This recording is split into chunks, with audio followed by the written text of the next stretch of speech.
আসসালামু আলাইকুম, কেমন আছো শিক্ষার্থীরা? আশা করি সকলে ভালো আছো। আমি তাসলিমা হক, হযরতবাগ ইসলামী আলিম মাদ্রাসা সহকারী শিক্ষক গণিত। আজ আমরা নবম শ্রেণীর গণিত থেকে আলোচনা করব। গত ক্লাসে যে বাস্তব সংখ্যা নিয়ে আমরা আলোচনা করেছিলাম, গত সব এই ক্লাসে আমরা করেছিলাম এই যে এই অঙ্কগুলো, তাই না? যে বাস্তব সংখ্যার যে মূলদ অমূলদ এই অঙ্কগুলো করেছিলাম। মূলদ অমূলদ কিনা বা একই নিয়মে দুটো অঙ্ক করে দিয়েছিলাম। তারপরে আমরা 10 নম্বরে তারপরে খ করেছিলাম। এখন আমরা আজকে আবার সেই অঙ্কের পরবর্তী অঙ্কগুলো করে ফেলবো। তোমরা খেয়াল করবে, পরবর্তীতে আছে 12 নম্বর। দেখো, আবৃত দশমিক ভগ্নাংশে প্রকাশ করো। আবৃত দশমিক ভগ্নাংশে প্রকাশ করার কয়টা আমরা দেখাচ্ছি। দেখো, নিয়ম কিন্তু একই, 1/6। এটাকে তোমরা কি করবা? আবৃত দশমিক ভগ্নাংশে প্রকাশ করব। তো আবৃত দশমিক ভগ্নাংশে প্রকাশ করার নিয়মটা হচ্ছে, এই সংখ্যাটাকে উপরের সংখ্যাটা দিয়ে আমরা যখন ভাগ করব, ভাগ করার পর যখন একই রকমের সংখ্যা বারবার আসতে থাকবে ভাগফলে, তখন সেই ইয়েগুলার উপরে, সেই সংখ্যাটার উপরে আমরা একটা বিন্দু চিহ্ন দিব, যেটাকে বলা হয় পুনঃপৌনিক চিহ্ন। আর এই পুনঃপৌনিক চিহ্নটা দেওয়ার পরেই কিন্তু এটা আবৃত দশমিক ভগ্নাংশে রূপান্তরিত হয়ে যাবে। মানে যে ভগ্নাংশের মধ্যে তোমার পুনঃপৌনিক থাকবে, সেই তোমার দশমিক ভগ্নাংশের মধ্যে পুনঃপৌনিক যে জিনিসটা থাকবে, সেটাই কিন্তু আবৃত দশমিক ভগ্নাংশ বলছি আমরা। তাহলে আমরা একটা করি, তাহলে তোমরা কিছুটা ক্লিয়ার হবে। দেখো, 1/6, তাহলে 6, 1 দিয়ে তো 6কে যাচ্ছে না, তাহলে 0 বসবে ভাগফলে। তারপর আমরা দশমিক দিয়ে এখানে একটা শূন্য বসাতে পারবো, তাই না? দশমিকের কারণে এখানে একটা শূন্য নিতে পারবো। এখন আমরা 10 পেয়েছি, 10-এর ভিতরে যাচ্ছে একবার 6 থেকে 6, 6 1 6, এখানে থাকছে 4। আর আবার যেহেতু দশমিকের পরে আমরা এখানে যতবার চাবো ততবারই কিন্তু শূন্য নিতে পারবো, তাই না? তাহলে 40-র মধ্যে 6 কয়বার যাচ্ছে? 6 6 36 না? তাহলে এখানে বসবে 6, আর এখানে বলবে 36। তারপরে আসতেছে আবার বিয়োগফল, আবার 4 আসছে, আবার এখানে 0 হচ্ছে, আবার এই 40-র মধ্যে আমার 6 বারই যাচ্ছে, তাহলে এখানেও আবার 36 হচ্ছে, আবার বিয়োগ করলে 4ই কিন্তু আসতেছে। তাহলে দেখো, এবার তুমি এই 4কে তুমি আবার 0 বসিয়ে আবার তোমার 6 দিয়ে গুণ করলে 6 বারই যাচ্ছে, আবার 40-এর মধ্যে 6 কিন্তু আবার 6 বারই যাচ্ছে। এভাবে তুমি যতবারই করবে এই বারবার 6 6 6 6 6 আসতেই থাকবে। তাহলে আমরা আর করব না, এতটুকু পর্যন্ত করিয়ে দেখিয়ে দিব যে এই 6টা বারবারই আসতেছে আমাদের ভাগফলে। এই যে দশমিকের পরে বারবার যে সংখ্যাটা আসতে থাকে, এই সংখ্যাটাকে আমরা বারবার না লিখে কি লিখব? 6-এর উপরে একটা কি বিন্দু চিহ্ন দিয়ে দিব, এটাকে বলা হয় পুনঃপৌনিক চিহ্ন। তাহলে কি লিখব? সুতরাং আমাদের আবৃত ভগ্নাংশটা আমরা পেয়ে গেছি, আবৃত দশমিক ভগ্নাংশটা আমরা পেয়ে গেছি। তাহলে নির্ণয় আবৃত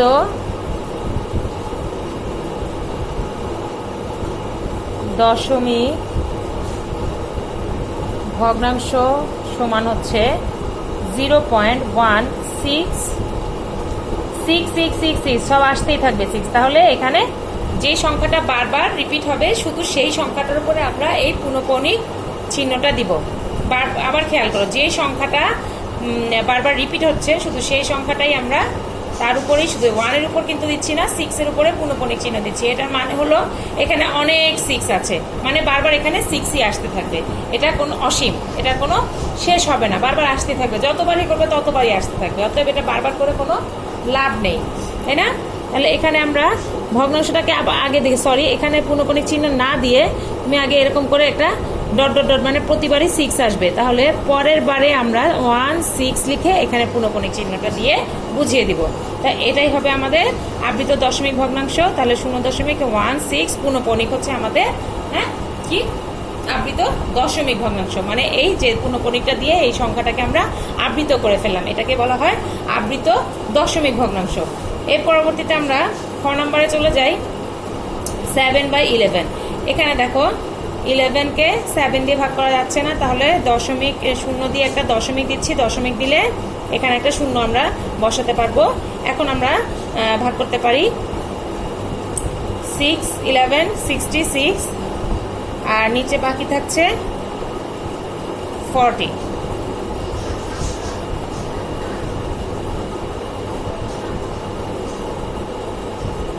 না সরি, নিচে 40 থাকছে না, নিচে 4 থাকছে। তো নিচে যদি 4 থাকে, এখন 4 এর মধ্যে তার 11 যাচ্ছে না, তাহলে আমরা এই দশমিকের কারণে এখানে চাইলে আরেকটা শূন্য বসিয়ে দিতে পারি। এখন দেখো 40 হচ্ছে, 40 হলে এখানে আমরা 40 মধ্যে কয়বার যাচ্ছে, 40 মধ্যে যাচ্ছে 3 বার। 3 11 কত হচ্ছে 33। বিয়োগ করলে বিয়োগফল হচ্ছে 7।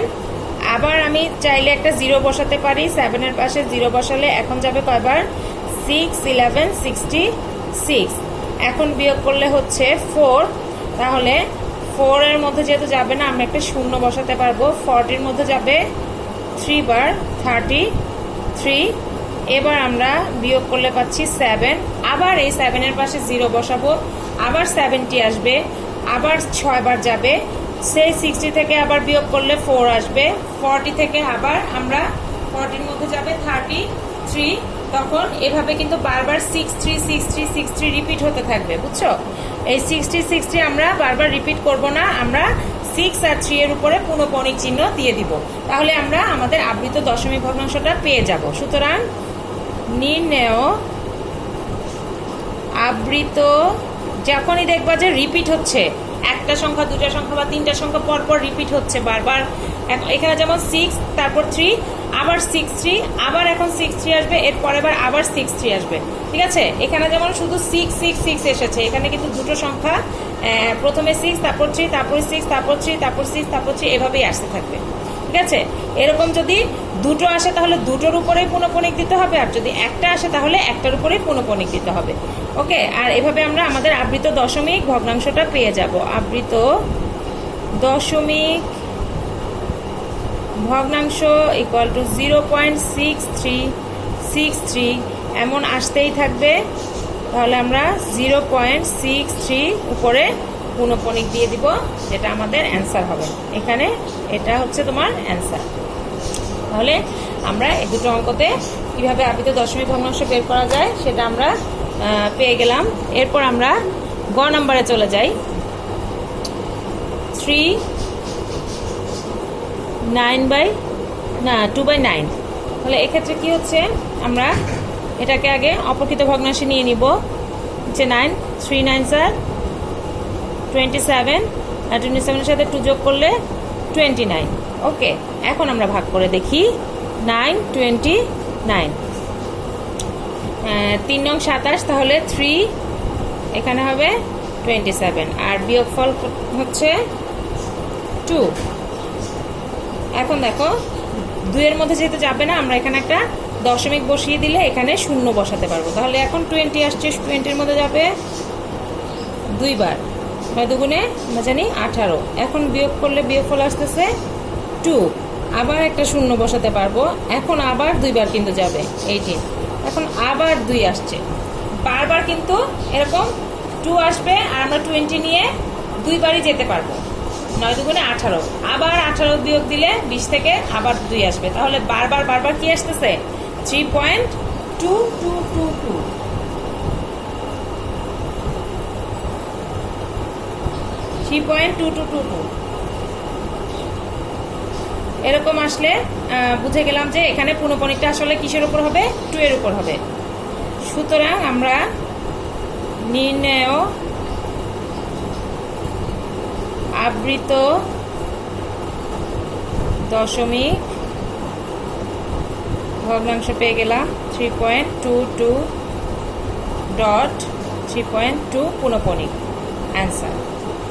ঠিক আছে, 3টা করে ফেললাম, আর বাকি একটা আছে, এটা তোমরা অবশ্যই বাসায় চেষ্টা করে বের করে ফেলবে আশা করি। এখন আমরা 13 নম্বরে চলে যাই।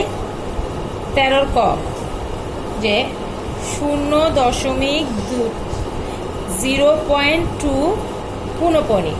হ্যাঁ, এটাকে কি করতে হবে, সাধারণ ভগ্নাংশে রূপান্তর করতে হবে। মানে এখানে সাধারণ ভগ্নাংশ থেকে পুনঃপণিক এনেছি, এখন পুনঃপণিক থেকে সাধারণ ভগ্নাংশে যাব, মানে এই প্রসেসিংটার উল্টোটা এখন আমাদের করতে হবে। এটার একটা নিয়ম আছে, নিয়মটা হলো এখানে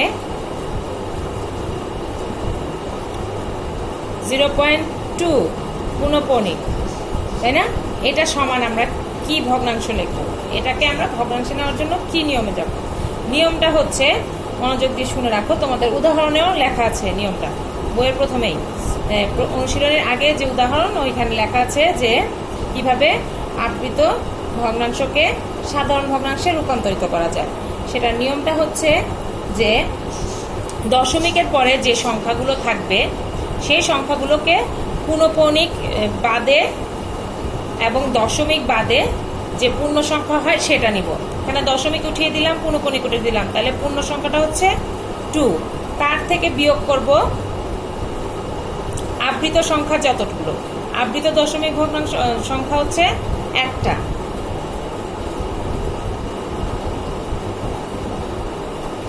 না সরি, আরেকবার আমি বলছি তোমাদের। ব্যাপারটা হচ্ছে প্রদত্ত দশমিক ভগ্নাংশের দশমিক বিন্দু বাদ দিয়ে প্রাপ্ত পূর্ণ সংখ্যা এবং অনাবৃত অংশ দ্বারা গঠিত পূর্ণ সংখ্যার বিয়োগফল। এখানে অনাবৃত অংশ, আবৃত অংশ হচ্ছে 2, আবৃত অংশ দিয়ে গঠিত পূর্ণ সংখ্যা হচ্ছে 2, আর অনাবৃত অংশ দিয়ে যে পূর্ণ সংখ্যা হবে গঠিত সেটা এটা থেকে বিয়োগ করব। কিন্তু অনাবৃত এখানে কোনো অংশ নেই, পয়েন্টের পরে কিন্তু পয়েন্টের পরে 2 আছে, যেটা পুনঃপণিক, মানে যেটা আবৃত সংখ্যা। অনাবৃত বলে কোনো সংখ্যা এখানে নেই। তাহলে যদি কোনো সংখ্যা না থাকে তাহলে আমরা বিয়োগ দিব হলো 0, তার মানে কিছু নেই। তাহলে এটা হচ্ছে উপরে লবটা। তাহলে ভগ্নাংশের লবটা কি হচ্ছে যে আবৃত অংশ দিয়ে যে দশমিক ভগ্নাংশের দশমিক বিন্দু বাদ দেওয়ার পর যে আবৃত অংশটা থাকে সেই আবৃত অংশটার কি দিয়ে প্রাপ্ত পূর্ণ সংখ্যা। প্রদত্ত দশমিক ভগ্নাংশের এই যে দশমিক ভগ্নাংশটা, এই দশমিক ভগ্নাংশে দশমিক বিন্দু বাদ দিলে যেই পূর্ণ সংখ্যাটা থাকে সেই পূর্ণ সংখ্যাটা এখানে লিখবো। তার থেকে বিয়োগ দিব হলো অনাবৃত যে অংশটা থাকবে। এখানে যেহেতু অনাবৃত অংশ নেই, সেটার একটা পূর্ণ সংখ্যা আসবে, দশমিক আর পুনঃপণিক বাদ দিয়ে সেটা বিয়োগ দিব। এখানে যেহেতু অনাবৃত অংশ নেই তাই আমরা 0 বিয়োগ দিচ্ছি। আর এর হর হবে যতগুলো আবৃত অংশ থাকবে ততগুলো 9 হবে। যেমন এখানে আবৃত অংশ একটা, আবৃত অঙ্ক একটা, তাহলে 9 হবে একটা। আর অনাবৃত যতগুলো থাকবে ততগুলো হবে 0। এখন এখানে অনাবৃত নেই, তাহলে আমাদের কোনো 0ই হবে না। যতটা অনাবৃত সংখ্যা থাকবে ততটা 0 আমরা 9-এর পরে বসাবো, আর যতটা আবৃত অঙ্ক থাকবে ততটা 9 আমরা আগে বসাবো। 9-এর পরে অনাবৃত যতগুলো অঙ্ক থাকে তত সংখ্যার 0 বসাবো। তো এখানে যেহেতু নেই তাহলে আমরা আর 0 বসাচ্ছি না, জাস্ট একটা আবৃত অঙ্ক আছে তাই আমরা একটা 9 লিখলাম। এরপরে অঙ্কে পরে দেখো 2 থেকে 0 গেলে 2 হচ্ছে আর নিচে থাকছে 9। তাহলে আমরা পেয়ে গেলাম আমাদের ভগ্নাংশটা, তাই না? তাহলে নির্ণয় ভগ্নাংশটা হচ্ছে 2/9। সুতরাং নির্ণয় ভগ্নাংশ ইজ ইকুয়াল টু 2/9। এরপর আমরা ক নাম্বারটা করব। 0.35 পুনঃপণিক দুটোর উপরেই আছে, তার মানে 35-এর পরে আবার 35, আবার 35, আবার 35 এমন আসবে, তাই না? তাহলে এখানে আমাদের ভগ্নাংশটা মানে হবে 0.35 পুনঃপণিক ইজ ইকুয়াল টু হচ্ছে, দেখো দশমিকের পরে সংখ্যা পূর্ণ সংখ্যা হবে, দশমিক যদি বাদ দিয়ে দিই তাহলে 35। তার থেকে বিয়োগ করতে হবে অনাবৃত যেই অঙ্ক থাকে তার যে পূর্ণ সংখ্যা হয় সেটা। কিন্তু অনাবৃত যেহেতু কোনো অংশই নাই তাহলে আমরা 0 বিয়োগ দিব। আর নিচে হচ্ছে যতটা আবৃত অঙ্ক ততটা 9, 2টা আবৃত অঙ্ক তাই 2টা 9, আর অনাবৃত অঙ্ক নেই তাহলে 0 হবে না। তাহলে উপরে হচ্ছে বিয়োগ করলে 35, নিচে 99। তাহলে আমাদের সুতরাং নির্ণেয় ভগ্নাংশ সমান 35/99। এটা অ্যান্সার, এটাও অ্যান্সার। ঠিক আছে, তাহলে আমরা দুটো অঙ্ক করে ফেললাম, সাধারণ ভগ্নাংশের রূপান্তরের নিয়ম দেখে ফেললাম। আমি বাকিগুলোও করে দিচ্ছি। 3 নম্বরটা একটু করে দিই, গ নাম্বারটা, সরি। 3.78 পুনঃপণিক। 3.78 পুনঃপণিক, তাই না? তো এখানে 3.78 পুনঃপণিক সমান হচ্ছে তোমার দশমিকের পরে আছে সংখ্যা 78, এই পূর্ণ সংখ্যা হচ্ছে 78, আর তার থেকে বিয়োগ দিব হলো অনাবৃত যে অংশ। অনাবৃত অংশ এখানে পাওয়া গেছে, তাহলে আমরা অনাবৃত অংশ মানে হচ্ছে 7, আর তো নাই, শুধু একটা সংখ্যা, সেই সংখ্যাটা এখান থেকে বিয়োগ দিব। সম্পূর্ণ দশমিকের পরে যা থাকে তা পুরো সংখ্যাটা এখানে লিখবো পুনঃপণিক বাদ দিয়ে, আর বিয়োগ দিব হলো যেটা পুনঃপণিক ছাড়া থাকে অনাবৃত অংশ, সেই অংশটুকু। তাহলে 78 থেকে 7 বিয়োগ দিচ্ছি।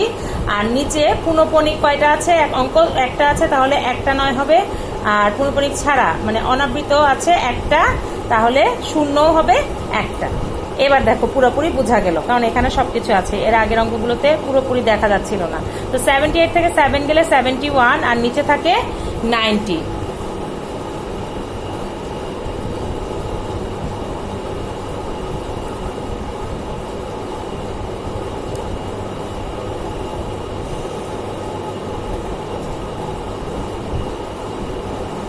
এখানে পুরো সংখ্যাটা তো লিখলাম না, জাস্ট এখানে একটা, আচ্ছা এর অঙ্কটা কেটে দিচ্ছি, আমরা আবার করছি। গ নাম্বারটা দেখো 3.78 পুনঃপণিক, এখানে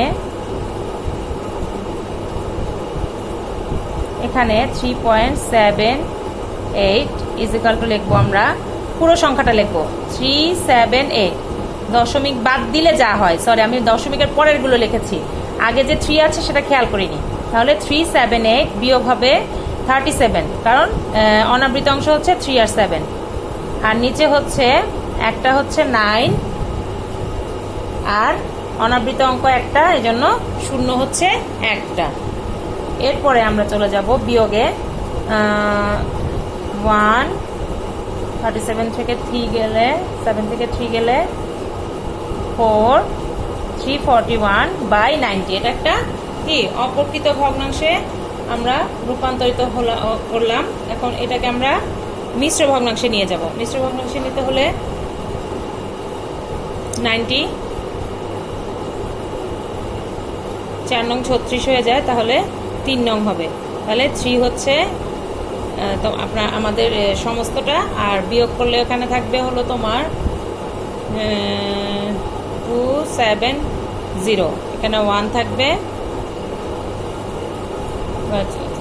7, তার মানে 3 সমস্ত 90 ভাগে 71 হবে আমাদের ভগ্নাংশটা। সুতরাং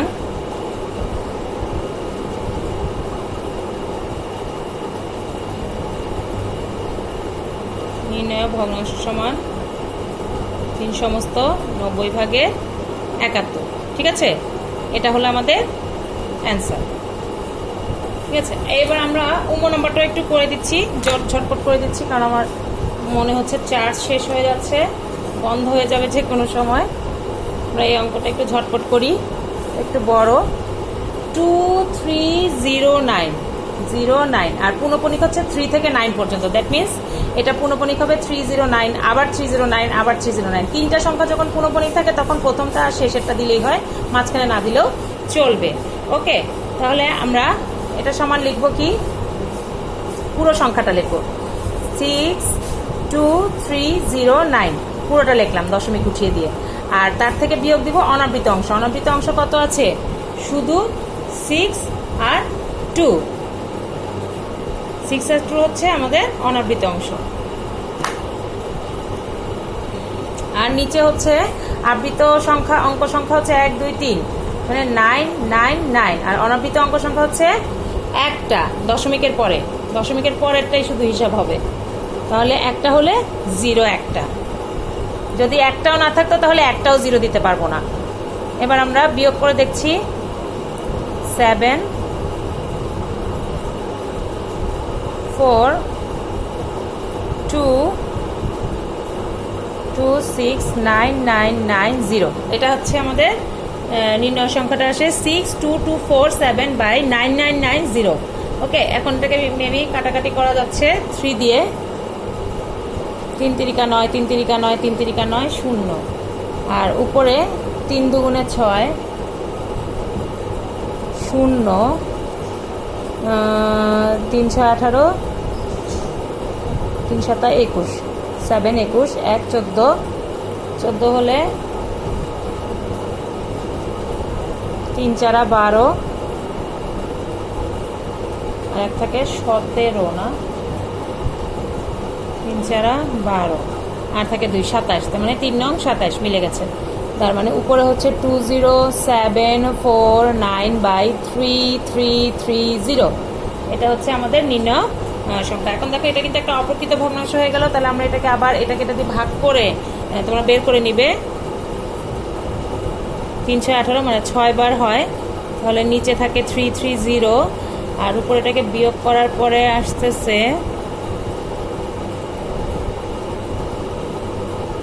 7। হ্যাঁ, 6 সমস্ত 33,000, 30 ভাগের 769, এটা হচ্ছে আমাদের নির্ণয় ভগ্নাংশ। সুতরাং নির্ণয় ভগ্নাংশ সমান হচ্ছে 6769/3330, দ্যাটস দ্য অ্যান্সার। ওকে, তাহলে আশা করি তোমরা বুঝতে পেরেছো, আর বারবার রিপিট করে দেখবে, তাহলে হয়তো বুঝতে পারবে। আজ এ পর্যন্তই, আগামী ক্লাসে ইনশাল্লাহ আবার দেখা হবে, আবার কথা হবে। আসসালামু আলাইকুম, আল্লাহ হাফেজ।